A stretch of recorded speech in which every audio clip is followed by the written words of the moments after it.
오늘은 영적인 흐름에 민감한 인생이 되라는 제목으로 하나님 말씀을 전하도록 하겠습니다. 교회에 불만을 가졌던 한 성도가 스펄전 목사님을 찾아갔습니다. 좋은 교회를 좀 소개해 주십시오 했더니 알아서 스스로 찾으라고 했어요. 그러면서 뒤에다가 덧붙이기를, 혹시 그런 교회를 찾으면 당신은 그 교회를 가지 마라. 당신이 가게 되면 좋은 교회도 나쁜 교회가 된다. 그렇게 조언을 했다는 거예요. 사람들은 좋은 것이 어떤 장소라고 생각합니다. 그러니까 좋은 장소, 좋은 곳, 좋은 어떤 특정한 곳을 좋은 것이라 생각합니다. 사실 좋은 것은 사람이 좋아야 됩니다. 그 사람이 좋으면 그 사람이 가는 모든 장소가 좋아져요. 그 사람이 늘 긍정적이고 밝으면 그 사람이 가는 모든 곳이 긍정적이고 밝아집니다. 여러분 자신이 하나님 앞에서 성령 충만하고 말씀 충만하고 은혜 충만해서 여러분이 가는 모든 장소를 변화시킬 수 있는 능력의 사람들이 되시기를 주의 이름으로 축복합니다. 오늘날 승리하는 인생은 흐름을 파악하는 인생이에요. 세상에는 세상의 흐름이 있습니다. 여러분, 주가의 흐름, 경제의 흐름, 트렌드. 2026년에도 연초에 2026년의 트렌드라는 그런 책들이 많이 나왔어요. 금년도에는 어떤 책이 유행하고 어떤 옷이 유행하고 또 어떤 것에 중점이 있는 사업들이 번성하는지 그 트렌드를 찾아요. 왜 그러냐면 세상에도 흐름을 파악하지 못하면 뒤처지기 때문에 그렇습니다. 여러분, 영적인 흐름도 있습니다. 영적인 흐름은 하나님의 말씀이 이끄는 흐름이에요. 하나님이 어떤 뜻을 가지시고 역사를 운행하고 준행하시는가, 하나님의 뜻이 무엇인가, 하나님이 어떤 사람을 들어 쓰시는가, 이것들을 파악하는 것입니다. 오늘 본문에는 이 세상의 흐름에 민감했던 벨사살이라는 왕과 또 영적 흐름에 민감했던 벨드사살 이름의 다니엘이라는 두 사람이 있습니다. 오늘 이 두 사람을 만나서 이 사람들이 어떤 삶을 살았는지를 살펴보도록 하겠습니다. 벨사살이라는 왕은 세상의 흐름에 민감했던 인생이고, 벨드사살 이름의 다니엘은 하나님의 뜻에 민감했던 사람입니다. 그러면 첫 번째로 신앙인은 세상의 흐름에 민감해서는 안 된다는 거예요. 여러분, 세상의 흐름을 우리가 전혀 몰라서는 안 되겠지만 세상의 흐름만 쫓아가서는 안 된다는 거예요. 벨사살의 이름의 뜻이 오 벨이여 왕을 보호하소서, 이런 뜻이에요. 영국 여왕을 지칭할 때 노래가 있다면서요. 하나님이여, 신이시여, 여왕을 보호하소서. 요즘은 남자니까 왕을 보호하소서, 이런 노래가 있다 그래요. 한마디로 벨사살 왕의 이름은 벨이라는 신을 섬기는 그런 사람이에요. 이 사람의 아버지가 느부갓네살이고, 이 사람은 한마디로 말해서 거들먹거리는 사람이에요. 그러니까 힘께나 쓰려고 하면서 모양으로도 거들먹거리지만 내부의 마음속에 교만함이 가득 차 있는 그런 인생이라는 거예요. 자기의 힘을 과시하고 싶은 사람이에요. 여러분, 우리 인생에는 다 자기 힘을 과시하고 싶은 욕망이 다 있습니다. 여러분은 어느 곳에 가든지 어느 모임에 가든지 자기가 생각보다 다른 사람 생각하는 것보다 더 괜찮은 사람으로 포장하려고 애를 많이 쓰잖아요. 그게 과시하고 거들먹거리는 모습이에요. 벨사살 왕의 아버지는 느부갓네살 왕인데, 그 왕이 에루살렘에서 가져온 기명이 있어요. 성전에서 쓰는 제사용 그릇이 있는데, 이 벨사살 왕이 귀족 1000명을 위한 잔치를 베풀어요. 1000명의 귀족이 참여한 잔치니까 규모가 어마어마합니다.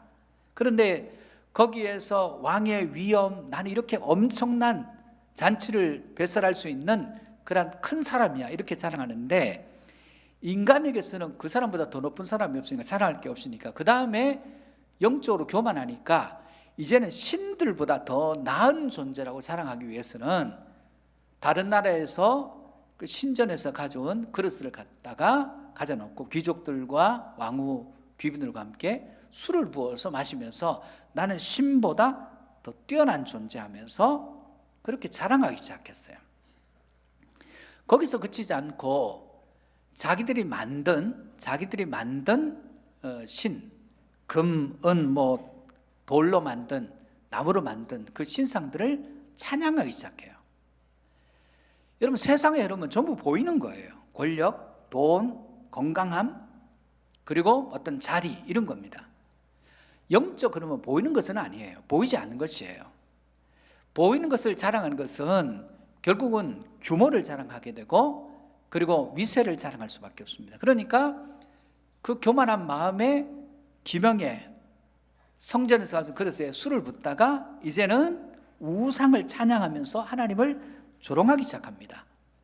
거기서 끝났으면 좋을 텐데 갑자기 어두운 촛불이 있는 촛대 뒤편에 어두운 벽에, 회벽에 손가락들이 나타나기 시작해요. 무시무시하죠. 그 분위기 좋은 잔치 자리에 갑자기 손가락이 나타났으니까 공포스럽습니다. 그리고 그 손가락들이 글자를 쓰기 시작해요. 여러분이 아는 대로 메네 데겔 우바르신. 근데 해석할 사람이 없습니다. 그 글자를 썼는데 그 글자의 의미를 해석할 사람이 아무도 없어요. 그러면 두려워하고 엎드려야 되는데 이 벨사살 왕이 자기 위세를 한 번 더 과시합니다. 저거 해석하면 내가 왕 입는 붉은색 옷을 입히고 목에 금사슬을 걸어주고 셋째, 총리다음에 셋째 통치자로서 그를 세워주겠다라고 합니다. 그래도 사람이 없어요. 지혜로운 왕비가 이 소식을 듣고 느부갓네살 왕 때 지혜롭게 행했던 신들의 영에 감동된 다니엘을 보냅니다. 다니엘을 보냈더니 다니엘이 가서 뭐라고 얘기하냐면, 왕이 하나님의 저울에 올라가 봤는데 함량 미달로 드러났습니다 하고 지금 그 글자를 해석해 주는 장면입니다. 여러분, 사람이 비만해지는 건 여러 이유가 있을 거예요. 과식, 탐식이죠. 그 다음에 늦게 먹거나, 그리고 운동하지 않거나, 스트레스를 받거나, 나이가 들어서 그냥 호르몬 분비가 비정상이라서 그냥 뭘 먹어도 붓고 살이 찌는 경우도 있어요. 근데 중요한 것은 이걸 컨트롤하기 위해서는 체중계를 가까이 둬야 됩니다. 체중계를 가까이 보고 한 번씩 들어가며 나가며 올라갈 수 있는 위치에다 체중계가 있어야 돼요. 이 체중계는 우리 몸에 대한 경고입니다. 더 이상 먹으면 안 됩니다. 운동해야 됩니다. 관리해야 됩니다. 이게 체중계예요. 그런데 두려워서 안 올라가면 어느 순간에 보면 내가 비만해져 있는 것들을 볼 수가 있다는 거예요. 우리 영적 체중계도 필요합니다. 말씀으로 자기를 점검하고 기도로 자신을 살피고 예배를 통해서 하나님과 나 사이의 거리를 재어보고 깨닫는 영적 체중계가 있더라는 거예요.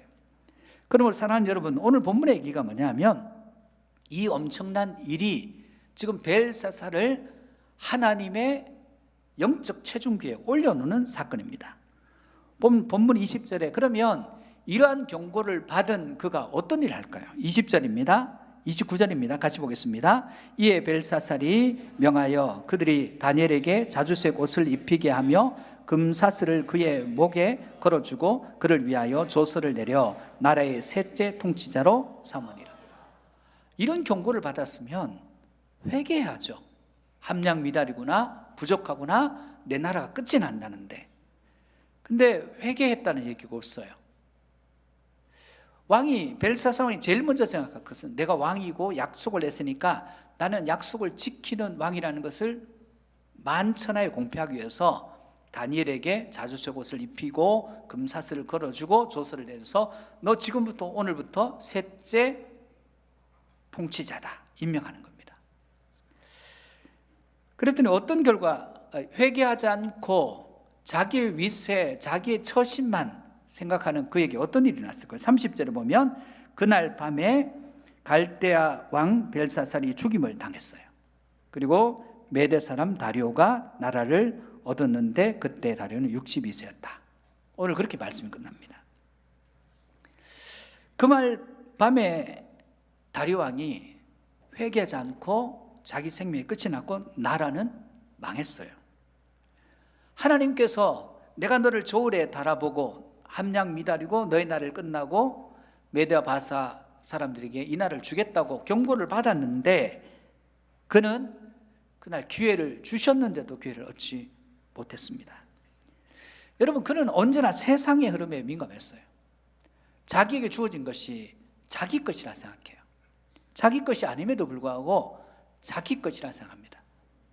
여러분에게 주어진 건강, 여러분에게 주어진 물질, 여러분에게 주어진 인생의 마스터 플랜, 그게 여러분 것입니까? 고린도전서 4장 7절 말씀을 같이 보시겠습니다. 누가 너를 남달리 구별하였느냐? 내게 있는 것 중에 받지 아니한 것이 무엇이냐? 내가 받았은즉 어찌하여 받지 아니한 것 같이 자랑하느냐? 우리에게 있는 모든 것은 하나님께서 우리에게 주신 것입니다. 그러므로 욥기의 고백처럼 주신 이도 하나님이시고 취하신 이도 하나님이시니, 하나님이 내가 주신 것과 있는 것과 없는 것에 창념하지 말고 하나님께 마음을 쏟고, 있고 없고, 강하고 약하고, 부하고 가난하고, 힘이 있고 없고가 아니라 우리의 마음을 하나님께 두고 세상 흐름을 쫓아가는 그 노력보다는 훨씬 많이 하나님 영적 흐름을 따라가는 저와 여러분 되시기를 축복합니다. 오늘은 반년의 마지막 주예요. 지난 반년을 돌아보면서 우리가 하나님의 영적 저울에 올라가서 우리 자신이 어떤 인생을 살고 있는지, 말씀을 쫓아서 그 말씀에 순복하고 있는지, 예배를 온전하게 드려서 예배를 통해서 하나님을 만나고 있는지, 괜히 예배에 와서 사람만 잔뜩 만나고 가고 있지는 않는지 되돌아봄으로 여러분의 실체를 깨닫고 하나님 앞에 돌이킬 걸 돌이키고 변화될 걸 변화됨으로 하나님 앞에서 세상적 흐름을 따라가기도 해야 되겠지만, 그러나 그것보다 무엇보다 하나님의 뜻을 분별하고 나가는 거룩한 주님의 백성들이 되시기를 주의 이름으로 축복합니다. 두 번째, 영적인 흐름에 민감한 사람이 되라는 거예요. 오늘 다니엘서는 다니엘 이야기가 아닙니다. 영웅 호걸에 대한 이야기가 아니에요. 하나님에 대한 이야기예요. 하나님이 인생들을 어떻게 보시냐는 얘기입니다. 오늘 본문 17절 보겠습니다. 17절 말씀입니다. 다니엘이 왕에게 대답하여 이르되 왕의 예물은 왕이 친히 가지시며 왕의 상급은 다른 사람에게 주옵소서. 그럴지라도 내가 왕을 위하여 이 글을 읽으며 그 예색을 아뢰리이다. 지금 왕비가 불러서 왔습니다. 해석하면 상을 받아요. 자주색 옷 입히고 목걸이 걸어주고 셋째 치리자. 그 관심 하나도 없어요. 그렇다면 다니엘의 관심은 무엇입니까? 하나님이 나를 어떻게 보시냐. 여러분, 지금 하나님 앞에 서 있는 여러분은 여러분의 실체는 뭡니까? 우리 장로님이 기도하셨고 우리가 늘 고백하는 대로 우리는 죄인이에요. 우리는 하나님 앞에 설 수 없는 존재예요. 우리의 힘으로는 구원받을 수 없어요. 그런데 하나님이 전적인 하나님 은혜로 하나님이신 그분이 예수님이 사람이 되시고 우리 죄를 대속하시고 죽으시고 부활하심으로 예수 그리스도를 영접하고 그분을 마음 받아들인 자들을 하나님의 자녀 삼으시고 오늘 이 땅 가운데 우리에게 사명을 맡겨주셨다가 마침내는 하나님의 나라로, 하나님 나라에서 시작했기 때문에 하나님 나라로 귀결되는 인생을 우리 허락해 주셨습니다. 그 중간에 우리에게는 질병의 고통이 있고 인생의 실패가 있고 때로는 좌절이 있습니다. 그거는 인생의 한 점에 불과합니다. 그러므로 시작과 끝이 되시고 알파와 오메가 되시고 시작하신 분이 끝내십니다. 그러므로 우리의 인생의 모든 인생의 굴곡 가운데 절망하지 말고 하나님께 소망을 두는 저와 여러분이 되시기를 주의 이름으로 축복합니다. 고린도서 4장 18절입니다. 우리가 주목하는 것은 보이는 것이 아니요 보이지 않는 것이니 보이는 것은 잠깐이요 보이지 않는 것은 영원합니다. 우리는 보이는 것에 주목합니다. 근데 잘 보지를 못해요. 셜록 홈즈가 탐정으로서 명성을 날릴 때 친구가 얘기합니다. 자네 어떻게 그렇게 수사를 잘하나? 어떻게 비결이 뭔가? 비결, 특별한 비결 없다네. 그러지 말고 지사에 그러지 말고 알려줬으면 좋겠다고 얘기했더니 조금 전에 걸어 올라온 계단의 개수가 몇 개인가라고 물어요. 그거 관심 가는 사람 누가 있어요? 모르겠다 했더니 이렇게 얘기합니다. 그게 자네와 나의 차이네. 자네는 C하고 나는 Y치 않다네. 자네는 아무 의미 없이 보고 나는 목적을 가지고 모든 것들을 바라본다는 거예요. 여러분, 다니엘은 보는 것이 달라요. 다니엘은 호흡하고 숨쉬는 모든 것이 하나님과 관련되어 있어요. 그러나 세상 흐름을 쫓아가는 사람들이 모든 것이 자기와 관련되어 있습니다. 그래서 자기와 관련된 사람은 인생의 굴곡 가운데 일희일비합니다. 다니엘은 자신의 재능을 바라보지 않습니다. 세상의 권력자의 손도 바라보지 않습니다. 오직 하나님의 선한 손길이 자기에게 있음을 깨닫습니다. 성경 역사도 반복돼요. 성도는 성경을 통해 배워야 합니다. 성경을 통해서 배우지 못하면 영적으로는 실패하게 되어 있습니다. 오늘 다니엘은 느부갓네살에게 일어난 일에 대해서 지금 벨사살에게 가르쳐주고 있습니다. 오늘 본문 18절에서 19절 말씀을 같이 보시겠습니다. 왕이 지극히 높으신 하나님이 느부갓네살에게 나라와 큰 권세와 영광과 위엄을 주셨고 그에게 큰 권세를 주셨으므로 백성들과 나라들과 언어가 다른 모든 사람들이 그의 앞에서 떨며 두려워하였으며 그는 임의로 죽이며 임의로 살리며 임의로 높이며 임의로 낮춘. 여러분, 느부갓네살 벨사살 왕의 아버지예요. 모든 힘과 능력, 나라들이 두려워하고 민족들이 두려워하고 언어가 다른 사람들이 그 앞에 와서 최고의 나라니까 두려워하고 떱니다. 생사여탈권을 가지고 죽이고 임의로 죽이고 임의로 살리고 임의로 높이고 임의로 낮추는 힘이 그에게 있어요. 그래서 교만해졌어요. 자, 인간에게 교만이 찾아올 때 어떤 일이 납니까? 20절에서 21절입니다. 같이 보시겠습니다. 그가 마음이 높아지며 뜻이 완악하여 교만을 행함으로 그의 왕위가 폐함바되며 그의 영광을 빼앗기고 사람들 중에 쫓겨나서 그의 마음이 들짐승의 마음과 같았고 또 들나귀와 함께 살며 또 소처럼 풀을 먹으며 그의 몸이 하늘 이슬에 젖었으며 지극히 높으신 하나님이 사람 나라를 다스리시며 자기의 뜻대로 누구든지 그 자리에 세우시는 줄을 알았기에. 자, 느부갓네살이 자기가 다 한다 생각해요. 이 힘 내 거고 이 권한 내 거라 생각했어요. 근데 어느 날 느부갓네살이 정신적인 문제가 생겨서 자기를 뭐라고 생각하냐면 나는 소야 생각하게 됩니다. 그래서 소니까 풀을 뜯어 먹어야 됩니다. 소처럼 풀을 뜯어 먹어요. 왕이 갑자기 이상해져 가지고 소처럼 풀을 뜯어 먹어요.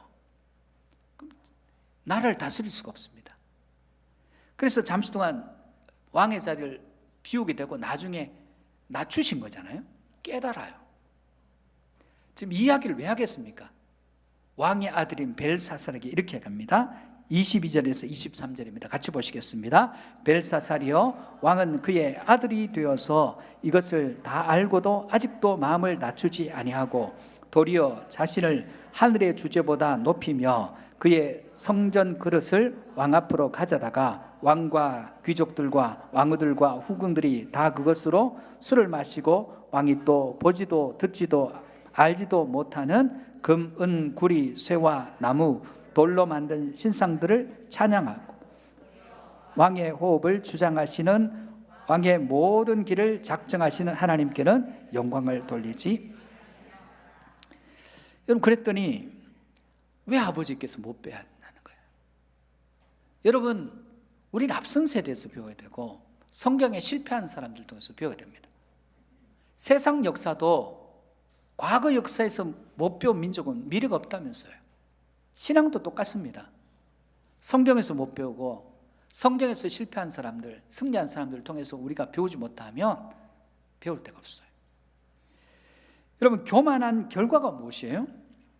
24절 28절입니다. 같이 보시겠습니다. 이러므로 그의 앞에서 이 손가락이 나와서 이 글을 기록하였나이다. 기록된 글자는 이것이니 곧 메네 데겔 우바르시니라. 그 글을 해석하건대 메네는 하나님이 이미 왕의 나라의 시대를 세워서 그것을 끝나게 하셨다 하며, 데겔은 왕을 저울에 달아보니 부족함이 보였다 하며, 베레스는 왕의 나라가 나뉘어서 메대와 바사 사람에게 준바되었다 함이니이다 하니. 자, 글자를 이제 해석해 줍니다. 왕이여 아버지께 못 배웠습니까? 이제 글자를 해석합니다. 메네, 뜻이 뭐냐면 하나님이 왕의 나라를 세워서 끝나겠다는 거예요. 그 다음에 대계례입니다. 왕을 저울에 달아봤더니 함량 미달이에요. 근데 세 번째는 우바르신인데, 우바르신을 해석하지 않고 베레스라고 해석해요. 왜 베레스라고 해석할까? 우는 접속사 그리고란 뜻이고, 바르신은 베레스의 복수형이에요. 그러니까 복수를 단수로 해석합니다. 메대 바사 나라들에게 패하는 거예요. 근데 이게 페르시아잖아요. 베레스와 같은 의미도 포함됩니다. 언어 유희죠. 너 베레스라, 페르시아에 의해서 나라가 망한다는 뜻을, 바르신의 복수를 단수로 지금 해석한 거예요. 여러분, 다니엘이 벨사사를 책망하고 있습니다. 근데 이 책망이 그를 책망하는 것이 아니라 어쩌면 자기 신앙 고백이에요. 다니엘은 어떤 왕에게도 아부하고 싶은 생각이 없어요. 그의 생각의 핵심은 하나님이 자기를 어떻게 보느냐예요. 여러분, 우리는 살아가면서 사람 말에 그렇게 영향을 받아요.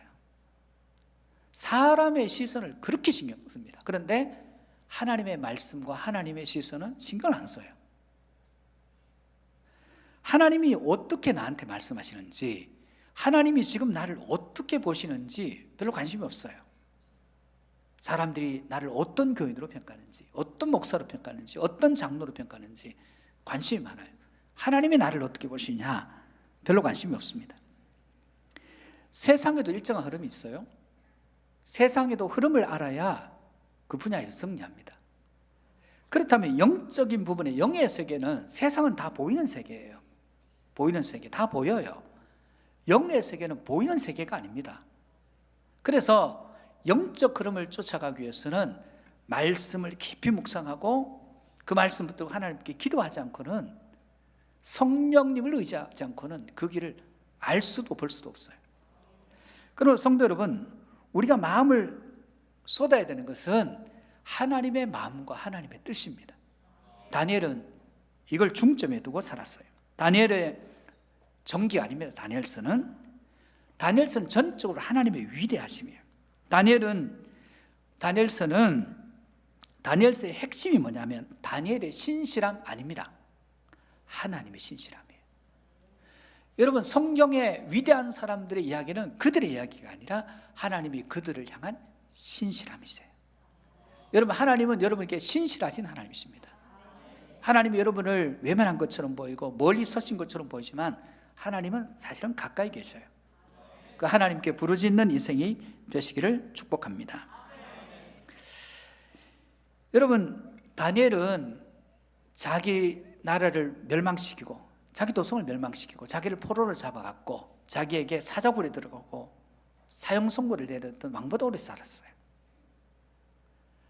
그 나라가 무너졌잖아요. 바벨론이 무너지고 페르시아가 섰는데 다니엘은 왕 눈치 안 봅니다. 그런데 실각하지 않아요.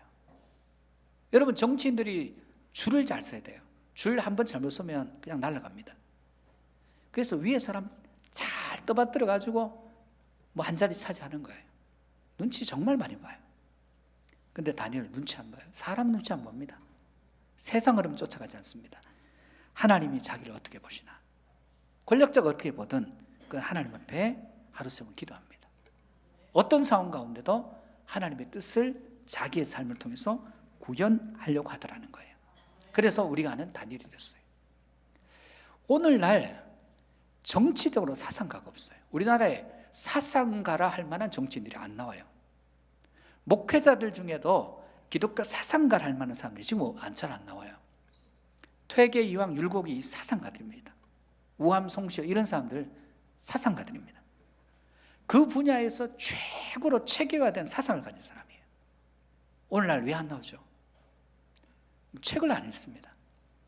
어느 순간부터 짧은 지식, 그냥 입맛을 다시는 그런 정보들만 잔뜩 가지고 있어요. 과거에 선비들이 책이 별로 없었다 그랬죠. 근데 몇 권 안 읽는데 그걸 반복해서 읽어요. 암송하면서 기억하면서 독경한다 그럽니다. 소리를 내어서 읽고 그것을 마음에 간직해요. 그랬더니 사상가들이 나오기 시작해요. 우리가 아는 링컨은 신앙적 사상가입니다. 그는 성경 한 권을 매일 아침 읽어요. 매일 반복해서 읽습니다. 그리고 그의 유머는 이솝우화에서 나왔어요. 이솝우화를 가까이 두고 봅니다. 그러니까 여유가 있어요. 섹스피어의 희곡들을 읽습니다. 인생의 희노애락과 그리고 조지 워싱턴의 정기, 그리고 철로 역정, 그리고 벤자민 플랭클린의 자서전, 이걸 통해서 자기 신념을 체계화합니다. 그래서 위대한 인물이 되었어요. 우리 인생이 복잡하면 잘못 살고 있는 것입니다. 우리 한 가지 분명한 목적이 있어야 돼요. 목적이 없으면 방황하게 돼 있어요. 하나님이 우리 인생의 목적이 되지 않으면, 물질이 없으면 갈등합니다. 육신에 약함이 생기면 갈등하기 시작해요. 여러분, 우리 인생에 뭘 얻으면 기쁨이고 잃으면 슬픔이 옵니다. 아침에 웃다가 저녁에 슬퍼져요. 일희일비합니다. 하루에도 기뻤다가 슬펐다 널뛰게 합니다. 도무지 그 감정을 종잡을 수 없어요. 복잡해서 그렇습니다. 그러나 하나님의 영적인 흐름, 하나님의 뜻을 잡고 하나님 나라를 목적 삼는 인생들은 여기서 여러 복잡한 일이라도 목적이 분명하기 때문에 흔들리지 않습니다.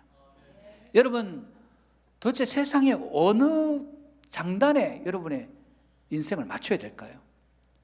오늘 괜찮은 것들이 내일 되면 아무 의미가 없어져요. 오늘 유행한 것들이 내일 되면 아무 가치가 없어요. 그것 따라가다 보면 여러분 자신을 잃어버리게 되더라는 거예요. 하나님 의지하지 않는 자는 그가 의지하는 바로 그것 때문에 무너집니다. 하나님 의지하는 자는 때로는 우리 인생의 작은 부분들이 무너져도 결코 무너지지 않는 인생이 되더라는 겁니다. 오늘 우리는 두 사람을 봤습니다. 세상 사람들의 눈치, 시선, 말 의식하는 사람, 하나님 말씀, 하나님의 시선을 의식하고 살아가는, 세상이 아무리 흔들려도 하나님께 메인바된 다니엘 같은 인생이 있습니다. 오늘 이 두 갈래길에서 여러분 그 중앙에 여러분이 서 있습니다. 어떤 길을 선택할지에 따라서 여러분의 마음의 평강이 임하든지, 아니면 계속 갈등하며 잡히지 않는 것들, 잡히지 않는 신기루 같은 거, 안개 같은 것들을 쫓아가는 인생이 되기도 합니다. 우리는 영적 흐름, 하나님의 말씀, 하나님의 뜻, 하나님의 역사를 어떻게 경영해 나가시는지를 살펴야 됩니다. 이 나라는 하나님께 달렸고, 교회도 하나님께 달렸고, 가정도 하나님께 달렸고, 우리의 인생도 하나님께 달렸습니다. 그분을 의지하는 영적 흐름을 타는 복된 인생이 되시기를 주의 이름으로 축복합니다.